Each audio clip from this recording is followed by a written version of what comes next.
Hello guys, I am विकास कुमार और आज मैं आपको सोयल मैकेनिक्स का बेसिक्स बताऊंगा। ठीक है, तो सोयल मैकेनिक्स पढ़ने से पहले भाई हमें पता होना चाहिए सोयल क्या होती है और मैकेनिक्स क्या होती है। ठीक है, तो सोयल सोयल तो आपको पता है मिट्टी को बोलते हैं। ठीक है, जो किसके द्वारा बनती है, जब रॉक की वेदरिंग होती है। वेदरिंग किस प्रकार की हो सकती है, वो केमिकल वेदरिंग भी हो सकती है और फिजिकल वेदरिंग भी हो सकती है। ठीक है, फिजिकल वेदरिंग, वेदरिंग मतलब इरोजन हो गया भाई किसी रॉक का। ठीक है, फिजिकल वेदरिंग में कौन कौन से आ जाएंगी, जिस चीज़ को हम देख सकते हैं, छू सकते हैं, ऐसी चीज़ को क्या बोलते हैं, फिजिकल कंपोनेंट बोलते हैं। ठीक है, और जो भाई हम नहीं देख सकते, ठीक है, उन्हें क्या बोलते हैं, केमिकल कंपोनेंट बोलते हैं। ठीक है, तो देखो यहाँ फिजिकल वेदरिंग में क्या क्या हो जाएंगे भाई, फिजिकल वेदरिंग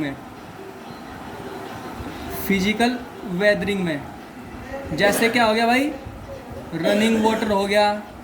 ठीक है, रनिंग वाटर हो गया, इरोजन हो गया भाई किसी सोयल का। ठीक है, और आपदा आ गई भाई किस प्रकार से, ठीक है, किसी प्रकार से जिससे कि रॉक की वेदरिंग हो जाए। ठीक है, और केमिकल वेदरिंग में क्या हो जाएगा भाई, केमिकल वेदरिंग में क्या हो जाएगा, जैसे ऑक्सीडेशन हो गया।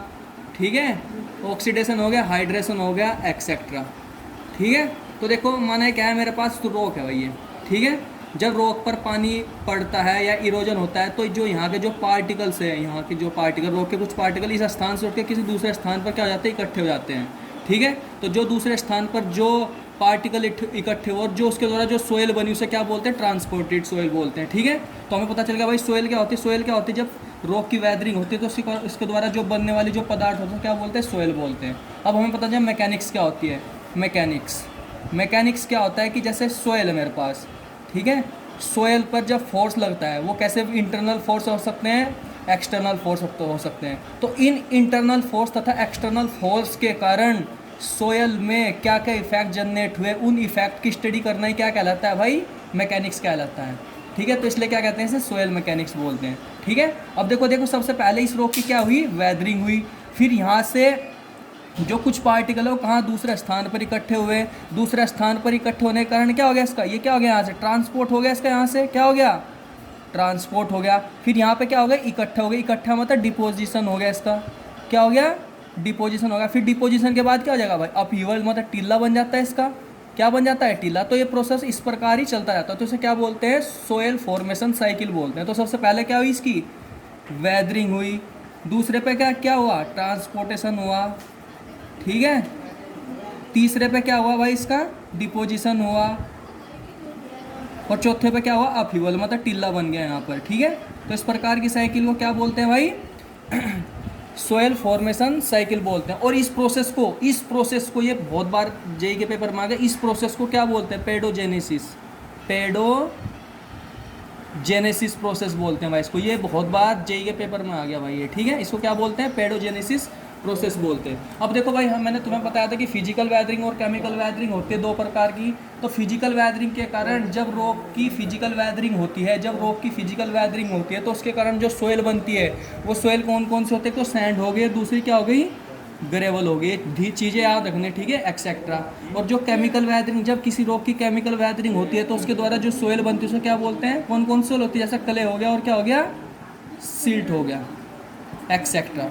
ठीक है मेरे भाइयों, अब देखो, अब हम देखते हैं, अब देखो हाँ, एक चीज़ और रह गई, एक चीज़ ये रह गई कि जैसे इस रॉक की वेदरिंग हुई और कुछ पार्टिकल उसी रॉक के पास ही रह जाते हैं, मतलब अपनी पेरेंट रॉक के पास रह जाते हैं। तो जो पार्टिकल वेदरिंग होने के बाद भी उसी स्थान पर रुक जाते हैं जिस स्थान पर वेदरिंग हुई किसी रॉक की, तो वहाँ पे जो सोयल बनती है उस सोयल को क्या बोलते हैं भाई, रेजिडुअल सोयल।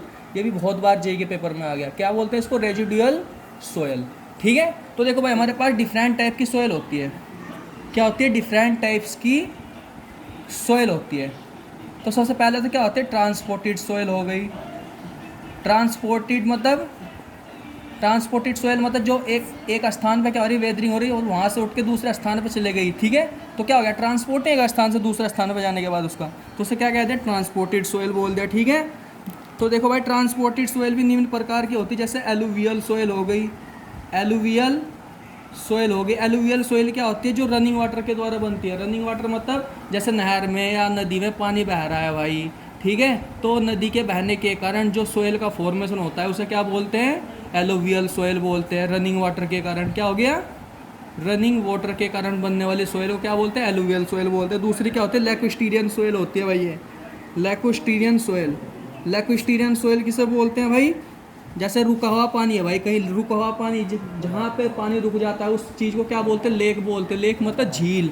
तो झील में जो बनने वाली सोयल होती है उसे क्या बोलते हैं? लैक्विस्टीरियन सोयल बोलते हैं। ठीक है, झील में बनने वाली सोयल उसको क्या बोलते हैं? लैक्विस्टीरियन सोयल बोलते हैं। नेक्स्ट तीसरा मरीन सोयल।